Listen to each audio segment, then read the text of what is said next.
Господин Митрев, как протича зимната подготовка на Нефтохимик? Лоши метеорологични условия попречиха на доста отбори да се подготвят на собствена база. Ние спасихме положението с този лагер, който направихме в Поморие. Много съм доволен от подготовката. Мисля, че личи по състоянието на отбора. Отбора играе добре, физически стои добре на терена.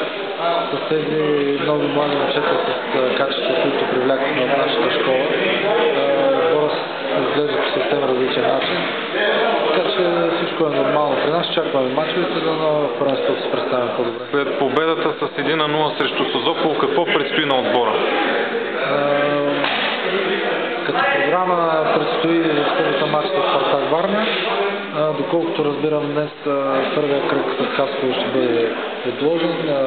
Нямам категорично потвърждение за това, но ако се отложи матч с Хасково в първия кръг, ще търсим още една контрола и втория кръг с Равда започва вече истински мачове. Най-новото попълнение е Трайо Грозев. Видяхме в матча с Созопол и руски вратар. Има ли яснота дали той ще остане в отбора или все още е на пробен? Все още е на пробен, но това, което показа днес, остави добри впечатления. Аз поне съм доволен. Имаме още 2-3 момчета, които са на пробен и до началото на другата седмица трябва да имаме яснота и да определена групата.